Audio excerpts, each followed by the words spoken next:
In this panel, we're going to look at cyber from a legal perspective. We're going to explore matters of prosecution and matters of policing. So to do that, we have three lawyers and a policeman. Three lawyers and a policeman walked into a pub. Walked into a hotel, in fact, in this case. But they are particular lawyers and a particular policeman. So Andy Freeburn cut his teeth in the police service of Northern Ireland and spent most of his career there. So he understands conflict in all of its nasty complexity. He's now with us here in Scotland now as the Assistant Chief Constable with particular responsibility for organised crime, counter-terrorism and intelligence, which includes cybercrime and digital forensics. Cyrus Vance Jr. Is now Global Chair of the Cybersecurity practice of Baker McKenzie LLP. But actually for 12 years, he was the Manhattan District Attorney. Please do read his bio. It's fascinating to see, firstly, the high profile that business crime achieved in his to-do list, but secondly, the lengths he went to forge international relations to prosecute a crime that really does know no boundaries.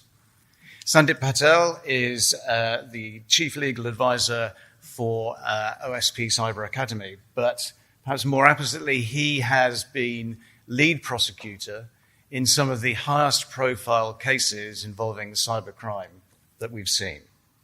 All of this will be brought together and moderated by Roche Nihana. Roche is head of cyber governance for Redshift, but she is a doctor of law, and her particular specializations are corporate governance, cyber, and risk management. So I'd give her at least an even chance of keeping control of what I hope will be a very interesting, challenging, and wide-ranging conversation. Roche, over to you. Great, thanks, Martin. So it's an enormous privilege to moderate such an esteemed panel, mostly because I am lucky enough to have the opportunity of speaking to guys like this on a regular basis, but typically behind closed doors. To have an audience assembled today, such as we are, is an additional privilege. There is much we can do, and we have a lot to get on with, but it's not going to be easy, as Lam mentioned. We have a big hill to climb. It's not going to be fast, and it's going to require all hands to the pump. In the FT 2 days ago, Lord Rees, co-founder of the Centre for the Study of Existential Risk at Cambridge University, was quoted as saying this: "Technology gives even small groups of people the power to cause a global catastrophe." And we've seen this with the pipeline, such as the release of a virus, cyber attacks on power grids, or a breakdown in AI. Village idiots, he said, now have global range. So on this note, I'm going to open up with my first question to Andy. Andy, talk to us about what you're seeing and where your challenges are on the horizon. No, thank you, and good morning, everyone. I thought I was being introduced as a village idiot there for a second. So, good morning. Just delighted to be here. Yes, I guess I've recently joined Police Scotland. Of all the things in my portfolio, cyber has obviously been a huge feature, and I guess none of us should be surprised by that. I think even events such as COVID, where that self-isolation really drove us into an online space, and I guess policing has generally been about a public space or a private space, and there was an entire online environment now kind of completely exists. So, just to give you some of the scale of the challenge in Scotland, cyber crimes, we had over 14,000 reported to us last year. That was double from the year before. And certainly the trends that we're seeing is that there is going to continue to be that exponential growth. And Scotland is no different, really, than what has been seen globally. I will give some figures now, but even trying to picture how many zeros are on the end of these is quite frightening. So globally, we believe that there's over $2 billion of business email compromise, $7 billion of online fraud, and over $20 billion on ransomware. But we also know that that's just the tip of the iceberg. We also know that's what is known to us within law enforcement, and actually the challenge is much, much broader than that. We might have time to sort of unpack some of these issues later in the discussion, but I think the headlines of the challenges, I guess, for policing. I mean, the policing mission hasn't changed around this. This is about trying to protect people. This is about trying to catch the bad guys and lock them up. But I think that traditional policing methods are not working in this space. I mean, sending around a liveried police vehicle to take a statement of evidence is just not going to cut it. So we need different approaches around it. Huge resourcing challenges in this place. We need a different type of staff within the police service. We have a cycle at the moment of trying to bring in, I guess, cyber investigators, people involved in digital forensics, but we can't retain them because they can get paid a lot more money in the private industry. So we need a different model of how we bring people in. Should that be apprenticeships or from academia? And another couple. So those are some of the sort of the challenges, I guess, that we face. We're slower getting technology, that ability to fight fire with fire. We've challenges, I guess, that maybe the private sector won't see, just around human rights and making sure that the systems that we use have the safeguards and the privacy and are upholding human rights. And the last couple of points I mention is really, I mean, it's clear to me that we won't arrest our way out of this problem. I mean, that this absolutely has to be in partnership. I'm really pleased to be part of an event like this today, where we become more than the sum of our parts, that we blur the lines between public and private sector. And obviously, as kind of Sir Graham has mentioned very starkly, this has to be about prevention. This has to be, the police advice around burglaries would have been to lock your front door. You need to lock your front door as far as these cyber challenges. So I'll maybe just leave it at that stage. That's great, because that leads us really neatly into Cyrus Vance's work in public-private partnerships. But you also mentioned COVID, and we saw a spike in activity from cyber criminals broadly during the pandemic. In Bloomberg Law, you were quoted as saying that cybercrime is pandemic, but without a vaccine. Now, this should give everybody here chills and pause, because when you have a person as sober as Cyrus Vance Jr. Talking about something having the potential to become a global pandemic, you really need to take stock. The first time I saw pandemic being used by a sober actor was back in 2004, and he was a director of the FBI. And he said that given the prevalence of mortgage fraud, that had the potential to become a pandemic. And 4 years later, Bear Stearns and Lehman's collapsed. And what I don't want to see is for us to ignore another warning from another sober actor.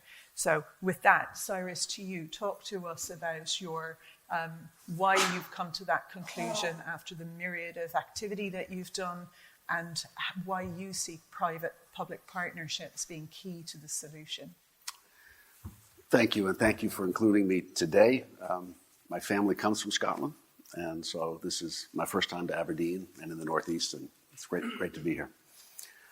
I became the district attorney in Manhattan in 2010, and at that time, I took over a great prosecutor's office, but completely unprepared for what was then going to happen with regard to risk from digital attacks and cybercrime.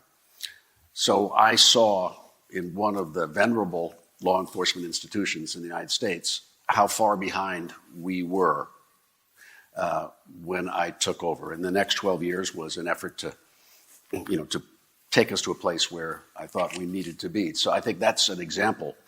I think it's important when you're looking at America to not look at the federal government, but to look at the state and local governments, because that's where the most crime happens, but you don't read about it.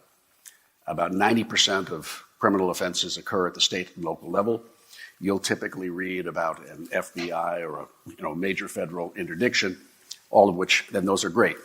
But as a country, we really haven't, from a national perspective, understood how to galvanize, motivate, come together in terms of fighting this enormous cyber risk and threat, which we all know the story, what's happened in the last 10 years, everybody knows. But with regard to public-private partnerships, the message really came home to me, and Brian from the NYPD is here stationed in London with New York City Police Intel. I was at one police plaza with Commissioner Miller, John Miller, who many of you may know, who's the head of Intel, and Gus Rodriguez, who had the cyber remit for the NYPD.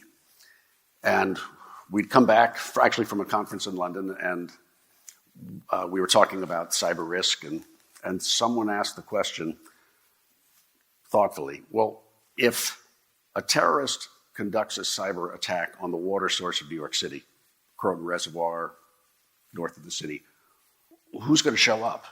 I mean, what is our plan? And the most chilling thing was the answer to the question was there is no plan. There was in New York City no plan in 2017.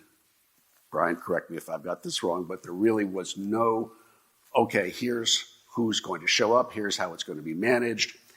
And that in that moment, I understood, and I think we all understood, that this was something that we could not wait to the federal government to figure out for us.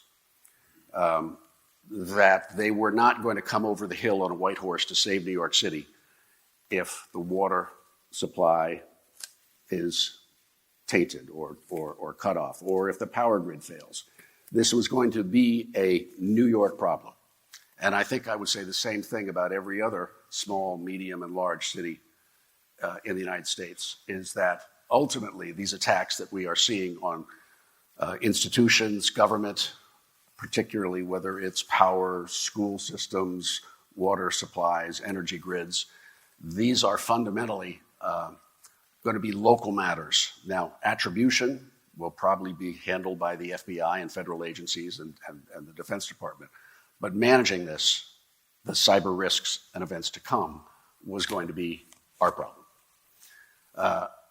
And so we set about very quickly in 2017 to pull together what we thought was a solution, which was to invite the leaders of the critical sectors of New York City's economy, both government and business, water, power, banking, telecom, finance, and the government agencies, into a room looking out over the Statue of Liberty, and talked about what we had just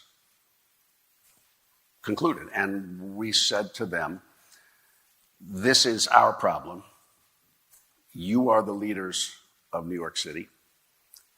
And so what I'm asking you to do is, with us, to come together in a way that we can, near term, answer that question that we asked but had no answer for. And so in 2017, we created a public-private task force called, a very bad name, called the Cyber Critical Infrastructure Task Force. And for the next 5 years, we did three things. We shared intelligence, principally from the NYPD, by signal. It wasn't expensive. And Gus Rodriguez would push out to all the critical infrastructure, CISOs, and his equivalents, what attack vectors were happening where in the United States and elsewhere. So they could patch their systems. They could be aware before it happened of what was coming down the pike. And Ari, my former FBI colleague, was here, and the FBI was in the room. This was not, this was a all hands on deck discussion. Number one, to share intel. Now, today, CISA and the FBI and the federal agencies are doing a much better job of sharing intelligence. It's really been a 4-year progress where we're getting more information.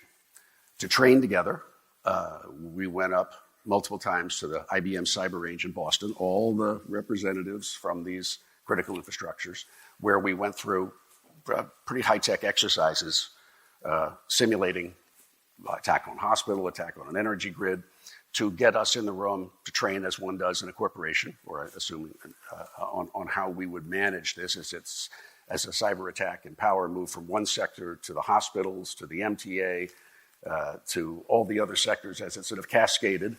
And then third, we needed to build a command center in New York City where this group could go to so that it would be prepared.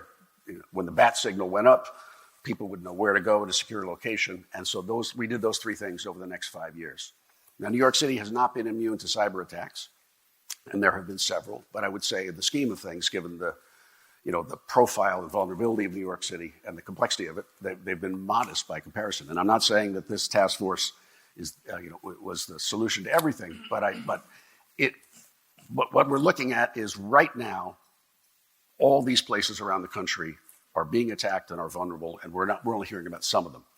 I don't think we can wait 5 years or even 2 years for money from CISA to get down to municipalities to then figure out how they're going to structure whatever they're going to do to protect their critical infrastructure. I think we have to move quicker than that.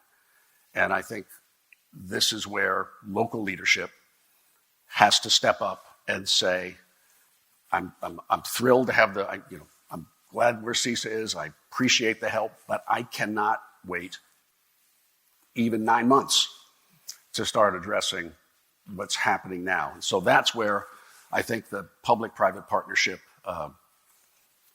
model works, and it works quickly, and it works because I think it's founded on a fundamental principle that everybody in this room understands, particularly everybody.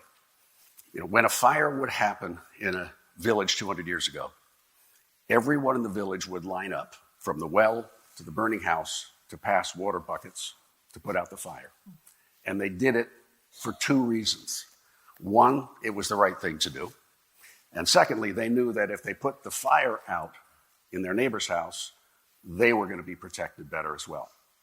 And that's why Verizon, finance, and all those sector leaders were in the room because they understood, one, it was a responsibility they had as a citizen to deal with something that was real time right now. And they also understood that you may have the best protective system in the world and one of the biggest banks in the world, but that's not going to help you and your employees if you don't have water or if you don't have power. So that's, I think, I'm probably saying nothing new to the people in this room, but this is, I think, the immediate urgency that we have in the States and ways that we can attack that intelligently with our own limited resources. So this is interesting because, I was talking this morning with Andy over breakfast, and it was exactly this. You have your small businesses maybe supplying stuff to the larger businesses, and even if it's only transport, so you're transporting your people from A to B.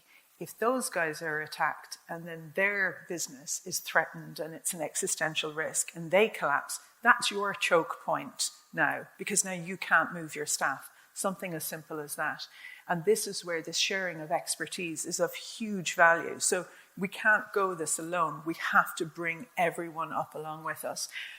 Cyrus, you touched on an interesting point about attribution, which then actually very neatly brings me into Sandip, because this is where the rubber meets the road for Sandip. They've already attributed, they have good evidence, and we have good laws. So can you talk us perhaps through a seminal case that you've worked on where you've had good evidence and you've had good laws and that you've been able to secure a prosecution? All right. Good morning, everyone.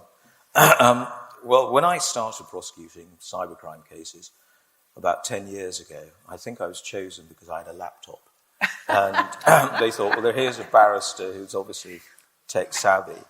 But I relied upon a lot of experts, people like Andrew and the IT team, people like you, to basically give me the material, the tools to do what I did, which is basically put the case together with them and go to court and present the case. But what we found was we weren't dealing with conventional criminals, because when I started as a barrister, I was told by my pupil master there are three types of criminals: bad, mad, or sad. I soon found that when I dealt with cyber criminals, there was a fourth category called, which I defined as curious. So yes, there were the bad ones. Young Seth started as a 14-year-old cyber hacker, by the age of 16, the Russians were paying him £30,000 a month to take down their competitors in Russia. Now, Seth was living in this country, England. And when the police knocked on the door and told his mother what young Seth was doing, she was more upset by the fact that she was paying for Seth's Russian lessons. But I dealt with some fascinating cases. But what we found was that, well, it was not always good evidence, because by the nature of cybercrime and the sphere, it's transnational, it's transient, it's virtual, it's ever-changing. And we were dealing with old rules of evidence, of admissibility, like Andrew would say, go and get a statement from that person. Well, where's that? Well, the server's in Lithuania. Well, fat chance of getting that. So how are we going to prove that the person that we think is the online actor is the person who has been arrested by Andrew and charged?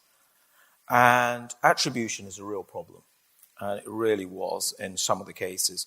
And so when I came to prosecute Anonymous, you will all remember the Anonymous campaigns where the vigilantes, the ideological vigilantes, where they, and Cyrus will know about them in America. I mean, they attacked every government institution in America, in the UK, etc. Kids, real kids, but all unconventional adversaries because they all had very high IQs. So they didn't necessarily leave the nature of evidence that sometimes criminals do, leaving their fingerprints behind, their DNA behind. You had to look for that in the virtual world. And we also found that the laws that we were dealing with, so the Misuse of Computer Act, 1990, 32 years old now. It was designed for essentially voicemail systems at a time when few of us had computers, in 1990, and certainly not the internet as we now know it. And of course, we had to deal with the tools that we had at the time. And thankfully, that's hopefully going to be revised, the Act. So we get to the case where we think we've got some evidence and we need to put it for a court. Now, it's trial by jury. So we just don't know what level of knowledge a juror might have about. And you can't say to them, look, how computer savvy are you? Do you know this? Because most of them will say, I don't know. And you can't take them through a test or whatever. And so what we had to do was do a questionnaire with them and say, well, look, are you fearful of, do you use computers? Are you fearful of this, etc.? And in some of the cases, we basically had to start off the prosecution case by educating them. As simply as this is a mouse, this is an operating system, this is the internet, and go through those processes. And actually, I found that the jurors were very, very quick and adept at learning. But again, the type of topics we had to deal with were quite unconventional. Now, I'll come to the case which was the most fascinating, because that's the question you asked me. Of course, Andy says, look, we can't arrest everyone. Well, that would do me out of a job, and I hope he doesn't do that. But it's quite like what our former Prime Minister in England said. It's playing like whack-a-mole. Every time you hit one, another one pops up. But the most interesting case, I think, I'll share with you was the case of young Glenn Mangum. I don't know if you've ever heard of him. 26-year-old boy living with his parents and fascinated by all things internet and tech. Facebook technicians were carrying out a routine inspection on a Monday morning, and one of them thought, God, this is odd. This is not our code in our internal server. How on earth did that get there? So they backtraced. Now, Glenn knew they were doing that. He could see that digitally from his computer. And so as soon as they tried to get his digital footsteps, he was erasing them. Unfortunately, he was using his mother's subscription, internet subscription. So the IP address, the Americans found very, very quickly.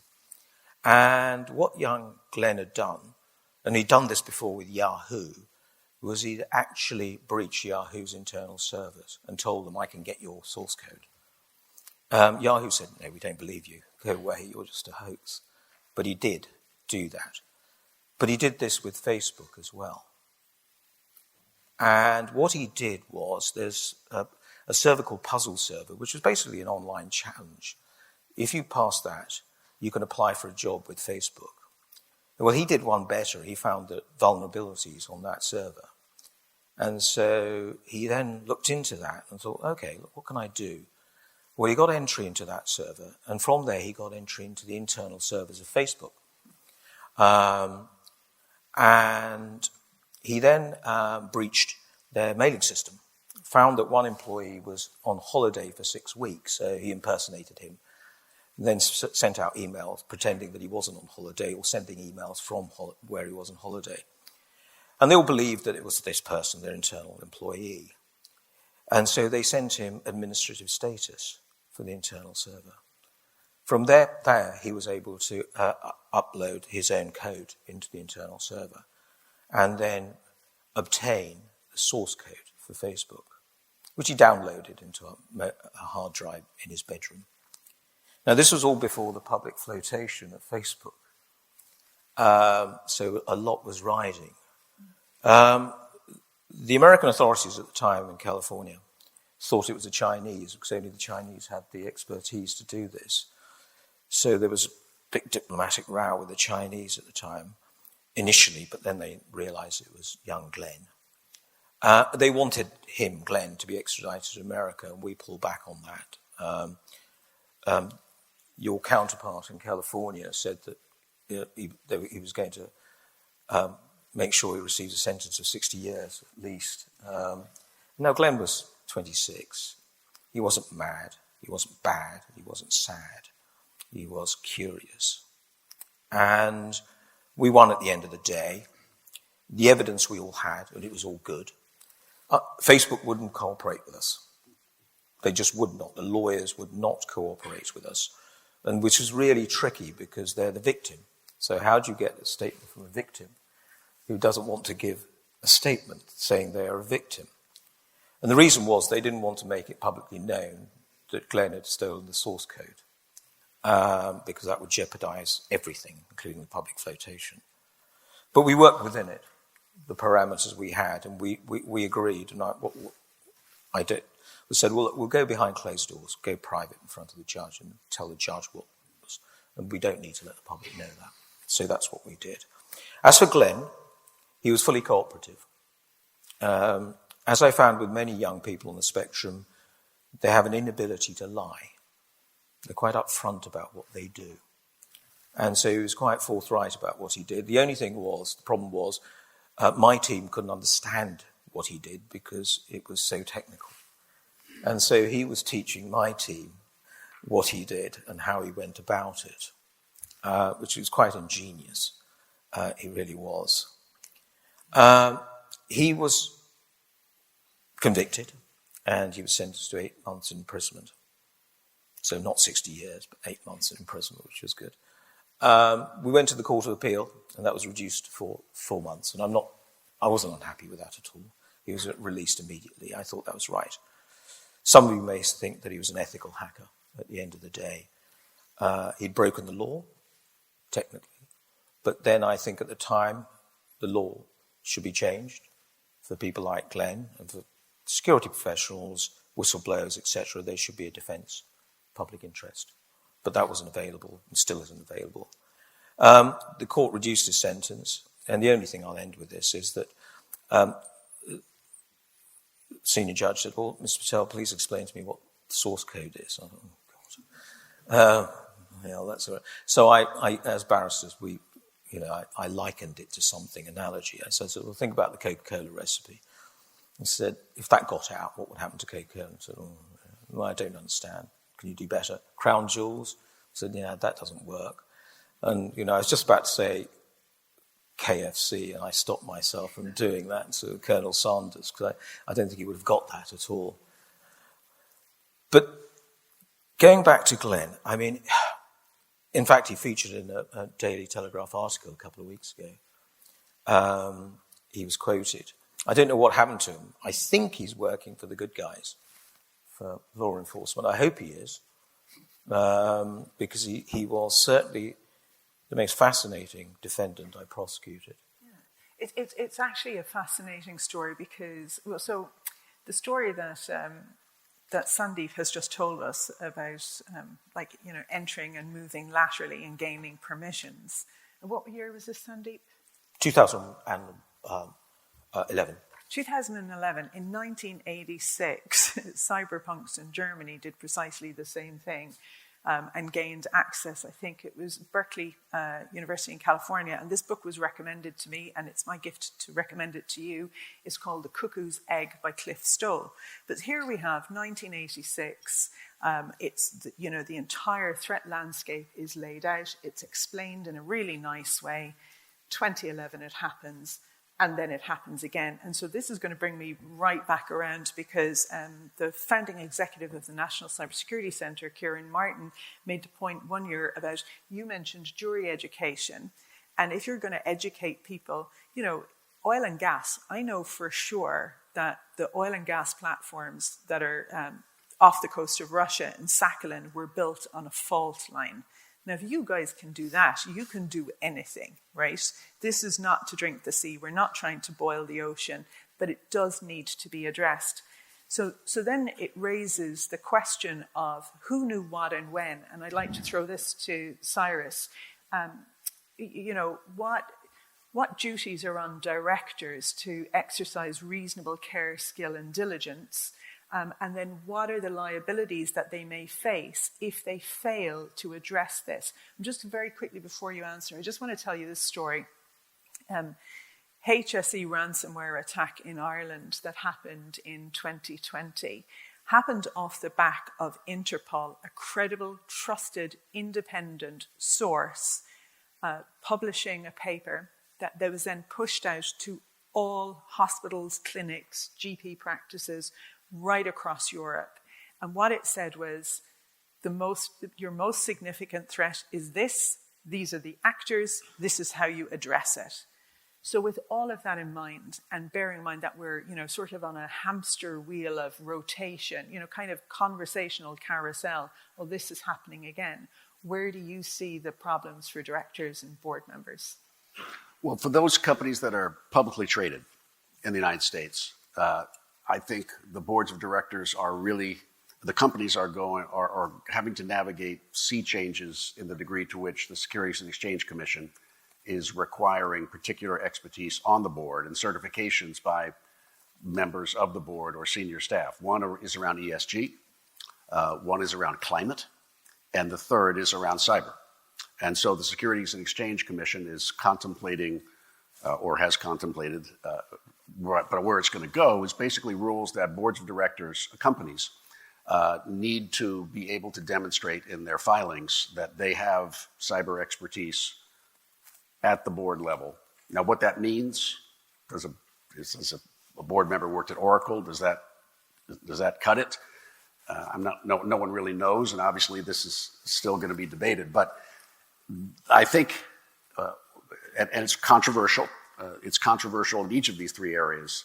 Sort of big government telling us how to run a business and to tell us how to manage our responsibilities around the climate, around social governance, and around cyber. So it's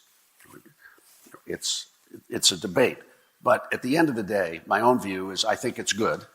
I think clarity by the Securities and Exchange Commission has a value, even if you may disagree with ultimately what's being clarified. And I don't think in this room, but there's probably plenty of board members in this room who might have opinions. I mean, I think every publicly traded company in the United States should be, as a fiduciary obligation, the company should have the ability to,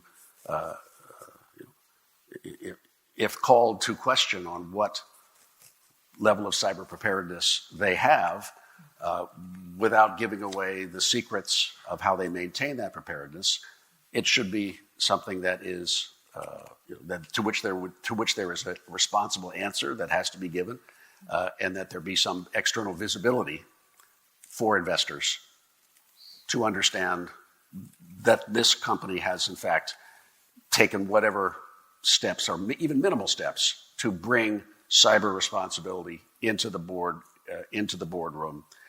And I think for board members here, I think that's happening.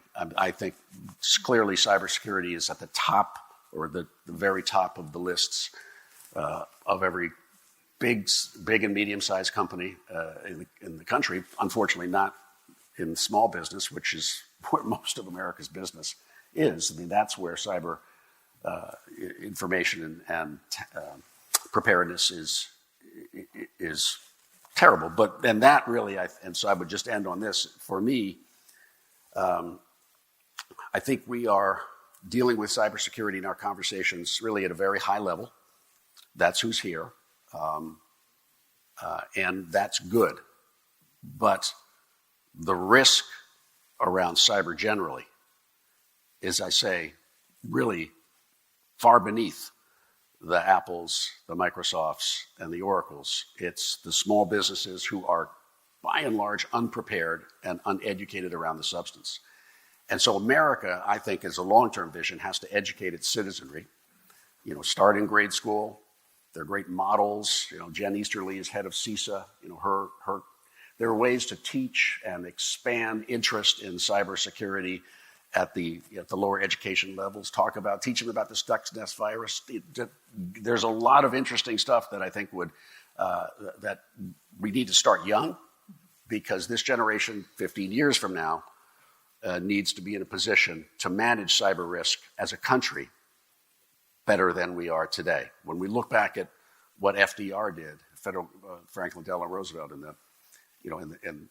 the Great Depression in America, he treated the Depression like it was an invading army, and his administrative decisions and his investments were at the social community level, and he took it and brought America along from the bottom up.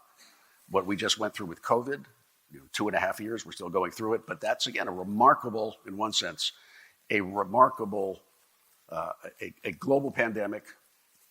Certainly Britain and the United States were hit very hard, but everyone's attention was focused on how do we deal with this, or at least most attention. And I think we need that kind of extremely focused, concentrated attention on cyber for the long-term viability of our ability to defend against it. That's great. So I just want to pass this to you because, as I mentioned, small to medium-sized enterprises make up 97% of businesses here in the UK, and they're the lifeblood. They hire disproportionately more people, so if a lot of them go wallop, it's going to have a really painful effect on our economy and our communities and ultimately our country. So, Sandip, the same question to you. Do you see directors and officers here being prosecuted, maybe under the Companies Act, their obligation to exercise reasonable care to promote the success of the company? Where do you see this heading? Not yet. There's not a specific case where a director has been prosecuted under the Companies Act, which you mentioned, under the 2006 Act, where a director has statutory and fiduciary duties to ensure the welfare of the company. But I do advise, because part of my job is to advise boards about the responsibilities in terms of data security. And most of them get it. They already get it now. And it's the one thing that they all say, well, look, what do we need to know? So I say, well, 2006 Act, there can be no doubt you have responsibilities under that Act, and you can have no doubt that you should fulfill that responsibility in this sphere. And they get it most of the time. And they're getting it now in a number of ways, not only because of the media, what they're told, but also from their insurance underwriters, brokers, because the questionnaires are getting longer now for them. And so last year or the year before it was about a couple of pages. Now they're getting 15, 16 pages, which includes the directors, fulfilling their obligations in order to provide adequate measures within the organisation. So they're seeing that, saying, okay, look, we've got to do this. The other thing which I would recommend, if the Computer Misuse Act is amended, is a specific offence of corporate offence, failure to prevent an event, in the same way that there is legislation for bribery. There's corporate offence of bribery. There's tax evasion.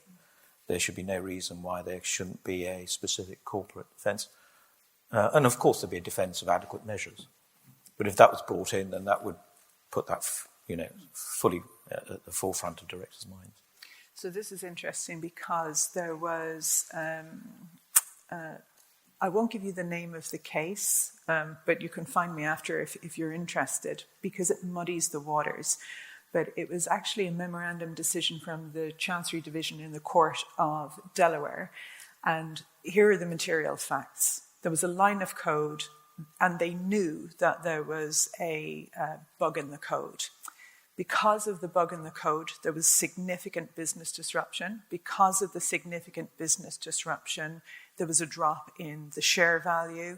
The shareholders said this was reasonably foreseeable, it was avoidable, and they took the defendant company to court and then won on this memorandum decision, and they had I think it was damages of in the region of $250 million, so $250 million in losses. My question is, do you see that being replicated more broadly, Cyrus? Do you see like a rise of class actions? Definitely. In America, absolutely. Yeah. We're the land of class actions. And people are, and these events make people angry. I mean, how massively profitable corporations, but they can't, but from the public's perspective, and they can't even they can't figure it out. So whether there's adequate measures are taken or not, to the public, it looks like there couldn't have been adequate measures, because if there had been adequate measures, it wouldn't have happened. So, I mean, this is the problem that we all deal with. Andy, you wanted to jump in?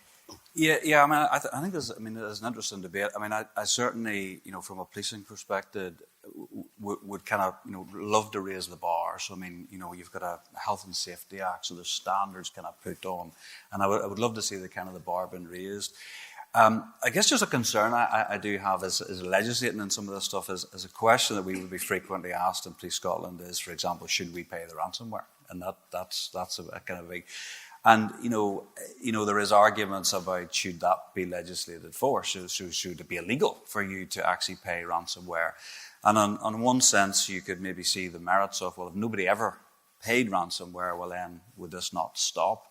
But some of this feels a little bit counterintuitive to me, in that if you can imagine a cyber attack and the only person to get prosecuted is actually the victim, it feels a little bit kind of counterintuitive to me, because that is how we perceive a lot of these people as a victim. They have done their best. They have been caught out. I would love to see the bar raised, but so I just have a note of concern around that.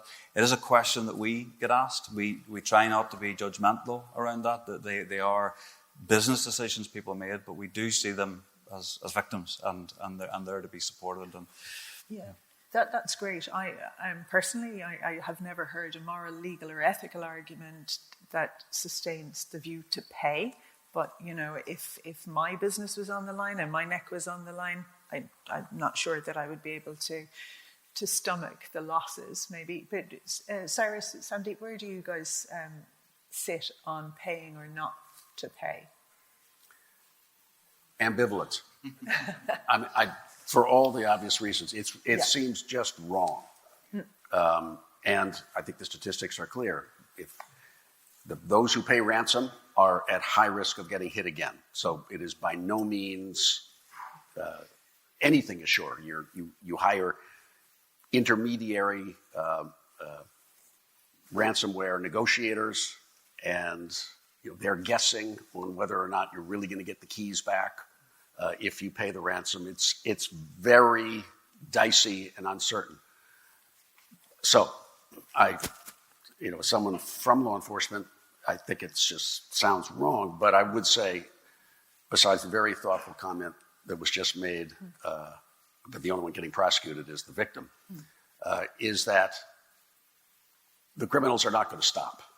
And so what they'll do is they'll focus then on the targets that are the most publicly at risk. Hospitals, the places where it will seem wrong not to have found a way through so that the power wasn't shut off at the hospital and people died on the operating room table. So that's, I think, those vulnerable targets are then going to be the ones who are going to be focused on. Sandip, same question to you. Where are you sit? Well, as a matter of law, it's perfectly legal to pay the demand. We know that. Unless it's money laundering, connected to money laundering, terrorism, or sanctions busting, and some other areas of law. Where do I sit on this? For some time I've been saying it's wrong, ethically, and actually pragmatically.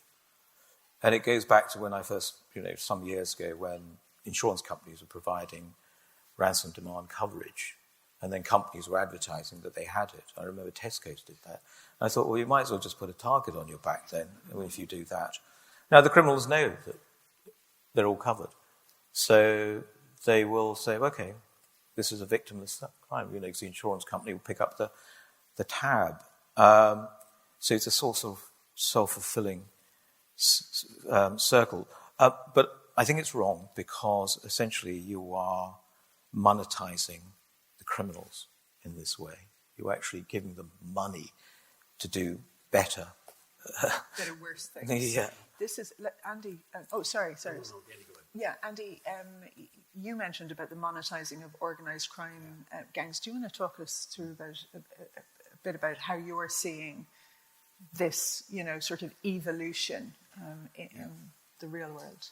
No, well, absolutely. And on that point, we would rather they were not paid organised crime because, my biggest concern as the person responsible for leading our organised crime fight in Scotland is that this is all money going into the hands of organised criminals, hostile states, who then can further their criminal enterprises, and should that be drugs, firearms, human trafficking. So, that is the real cost that we see to this. That we're experiencing. So it does fund and fuel. And actually it is obviously a much easier way to make money than, as I've said, all of our fraud, 95% of our fraud is online. Nobody bounces checks anymore. If anybody still has checkbooks, they're a far easier way to make money. And as we've heard, law enforcement, very much struggles to prosecute in that traditional sense. There's no mystery as to why cybercrime is so prevalent. It's because they're making tons of money. And everyone in this room either represented companies who were under attack or been boards on those attacks and paid millions and millions of dollars. Just outrageous amounts of money. At some point, if the full story, if you had to disclose the amount of payments that were made in America, I think then the public, I think you need, at some point it's going to become too much. At some point we are just going to be saying this is way out of control. And there will be government intervention. I would guess at some point, but we're still in early days. I think the last 2 or 3 years have been the most explosive in terms of understanding the scope of the ransomware attacks and how much is being paid. And it's my own experience in the last 8 months since leaving the Manhattan DA's office, I'm blown away. Yeah. So we've heard about how difficult it is to attribute, but and Cyrus, you'll know more about this than I do, but isn't there, economic sanctions imposed by the US Treasury not to send money to sanctioned countries? Right. It's just what Sandip said. You can't. It's legal, but you can't fund a terrorist. You can't.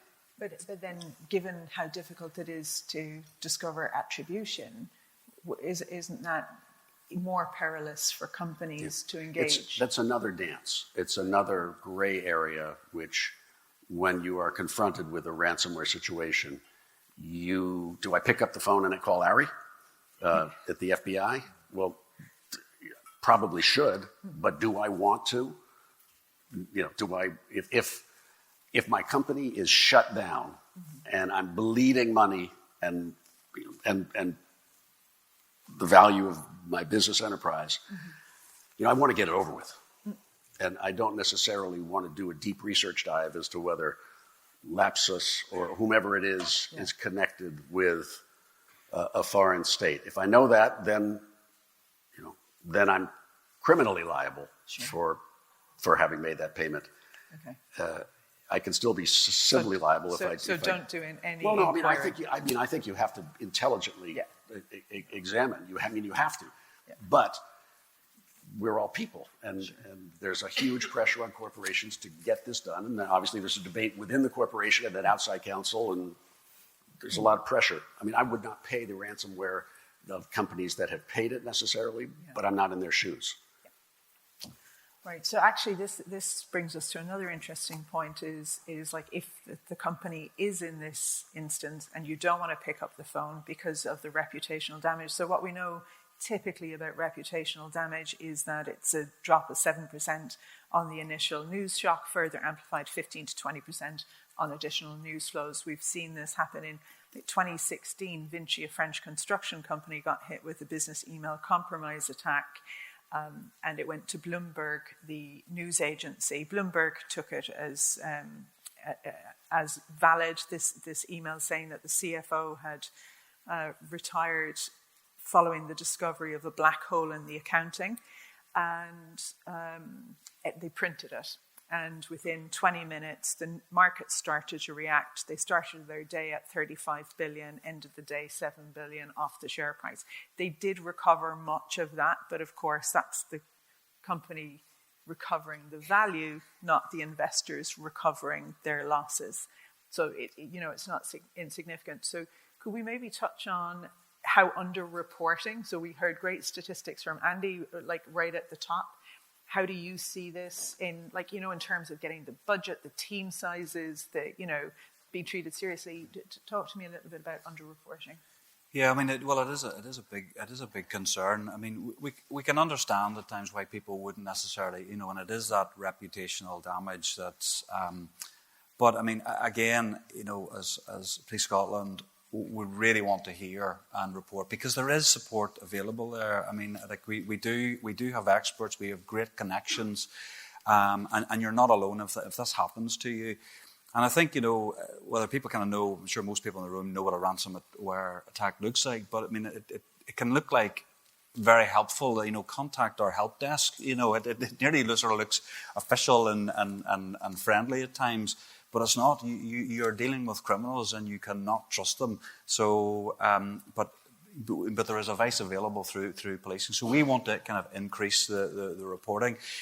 I mean, I would caveat by saying it can be limited of what policing can actually do because most people will want a return of their money, not to lose any more money, to return of their service. So you want things fixed, and policing won't fix that for you. We will be about trying to detect and lock up the bad guys. But we have absolutely the ability to signpost you to a broader network, so there's help available. So I mean, my plea is please do report it. And if nothing less is, we are not getting the broader intelligence picture from that. So really, even if, and in not all cases, obviously, we will be able to solve, but to get that intelligence picture, to understand what is happening across the broader cyber community and share that, and then obviously, that's into the prevention message to make sure that those gaps are closed and other companies aren't sort of falling into the same challenges. So, I mean, that's my kind of big pitch and appeal. I would add that if you are the victim of a business email compromise, which actually I understand is larger than ransomware in terms of global losses, which you wouldn't imagine to be the case, but is, the only way you're going to get your money back is if you get right on it. And you have 72 hours, perhaps, to get get the City of London Police or to get Andy on it and try to block it before the money goes to wherever it goes, typically Asia. Yeah, Sandip. All the time here, right? Saved. Okay. Fascinating to hear Sandip's comment on that, and time for some questions from the audience, maybe. So we've got time. We're okay. Doing well. Okay. Just that there's a distinction between having sort of notification laws that we're aware of under GDPR and Data Protection Act. And so substantial or significant breach must notify the ICO within 72 hours. and that's a legal obligation. That's not the same as informing Andy here. When it comes to ransomware, my advice to companies is usually, generally, it is best that you inform the law enforcement for a number of reasons, because you don't know who you're paying. You could be paying a terrorist, you could be paying organised crime or whatever. And I say what you don't want to do is, once you've made the payment, someone like Andy comes and knocks on the door and says, you've broken the law here. And so I say, just to be on the safe side, do that. Secondly, you would almost inevitably have to, if you rely upon the insurance company to pick up the bill. So you'd have to, they'd say, notify law enforcement. But I found sometimes companies, Cyrus, they say, look.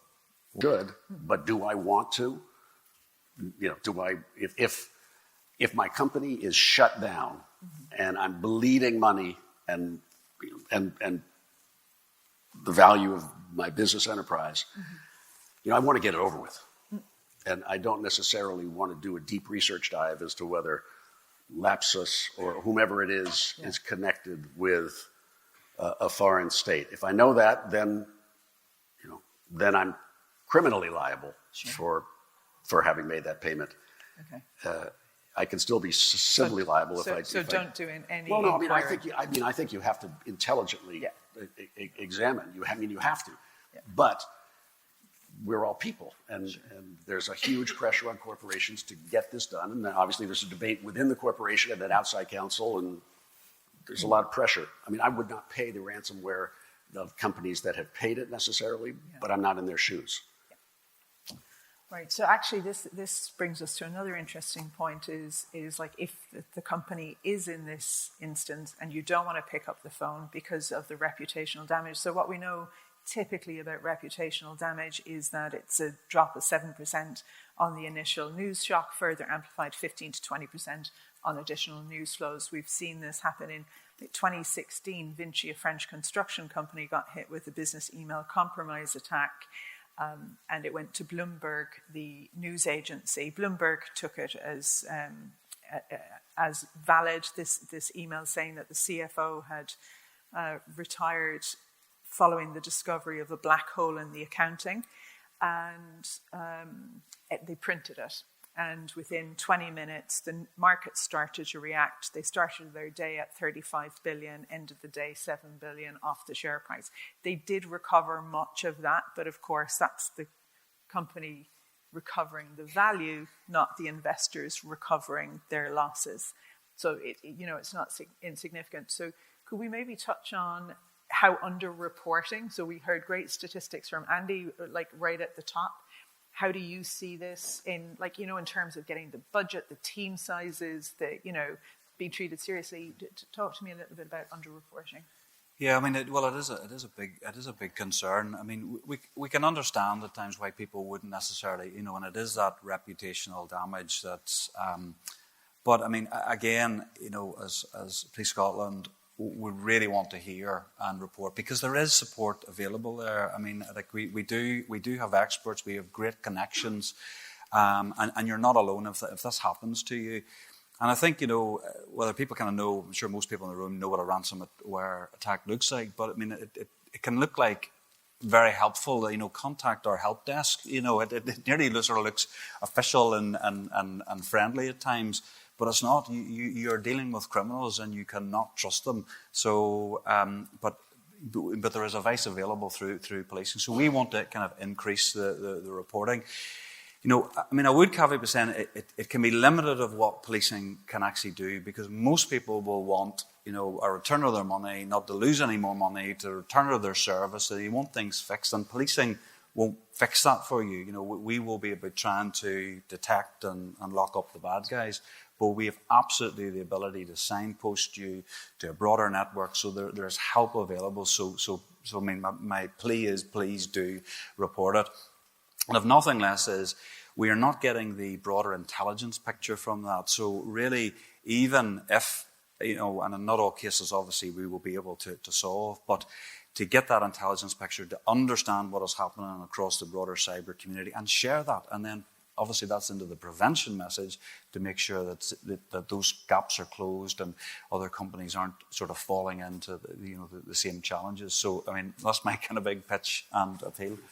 I would add that if you are the victim of a business email compromise, which actually I understand is larger than ransomware in terms of global losses, which you wouldn't imagine to be the case, but is, the only way you're going to get your money back is if you get right on it and you have 72 hours perhaps to get get the City of London Police or to get Andy on it and try to block it before the money goes to wherever it goes, typically Asia.